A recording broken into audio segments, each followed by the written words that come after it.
Hello, everyone.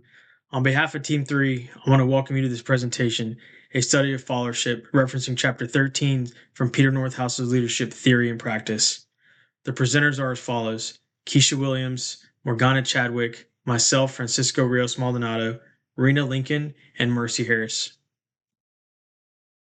For the agenda slide, we will discuss the summary of the theory, how the theory adds to leadership studies, criticisms of the theory, recent research of the theory within the last 5 years, and the group's assessment with respect to today's workforce. And finally, we'll end out with a reference slide. I'll now be followed by Keisha Williams. Hi, my name is Keisha Williams, and I will be summarizing followership. Followership is a theory that analyzes and understands behaviors of the follower in certain situations or issues, such as hierarchy, power, personal expectation, or characteristics. There are different types of followership. Role-based. Role-based are behaviors exhibited by the follower in a setting, informal or formal, and the approach emphasizes the style of the follower and these behaviors between the leader and the organization and how it's impacted. Rational based. It's an interpersonal process emphasizing the effort of one individual's influence over another and how that person reacts to that influence. Just like there are different types of leaders, there are different types of followers. Followers are grouped by certain behaviors and aspects. There are 4 typologies of followership: Zelznick, Kelly, Chafflis, and Kellerman. How followership theory adds to leadership studies. 3 points that come to my mind after the lesson is keeping leaders accountable, ethical and authentic leadership, environmental values. And Northhouse, the Kelly typology, speak on independent versus active engagement, which shows the exemplary followers who think critically and proactively. These are vital to strong leadership because these type of followers, they hold leaders accountable for decisions and actions that they make, as well as followers who question unethical behavior or challenge support decisions that contribute to moral leadership. And we also have that green servant leadership that thrives on follower engagement.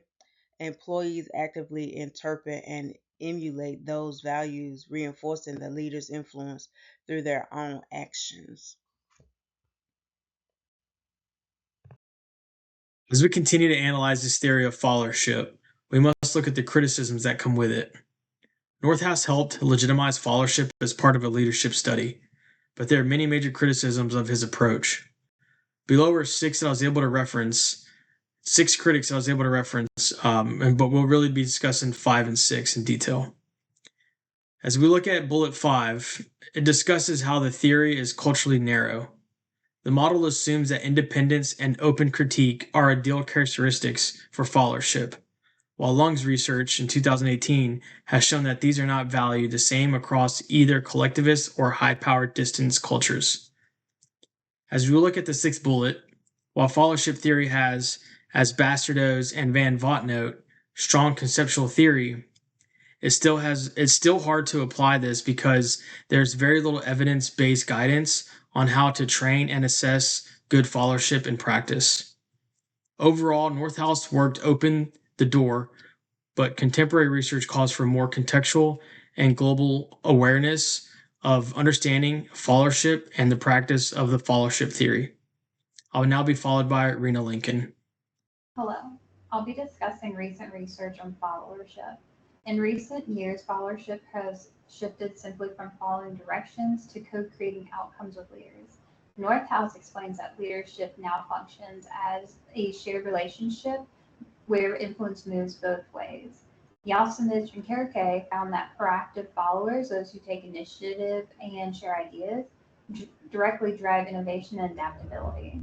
Thompson and Clouts showed that when leaders display curiosity, followers feel greater psychological safety and speak up more. This effect is stronger for male leaders because it challenges gender expectations.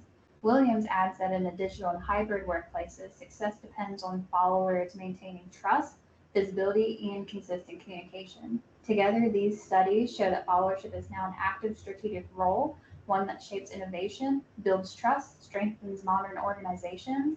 Up next, we will discuss how our group assessed followership in today's workforce. Good afternoon, class. My name is Mercy D. Harris, and today I'm going to be doing a group assessment with respect to today's workforce. Fellowship.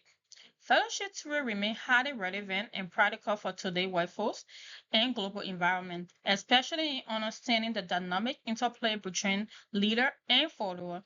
According to my research on follower first, rethinking legitimacy of political leadership, the article highlights how legitimacy is actively shaped by follower rather than being so leader driven. This perspective is particularly useful and practical in current global environment. The usefulness understanding employee engagement, building credibility and trust for today's workforce, and then addressing the quiet quitting as well as promoting inclusion and leadership. Like we discussed in class, leadership and fellowship plays hands in hands. Thank you so much for today and have a wonderful day.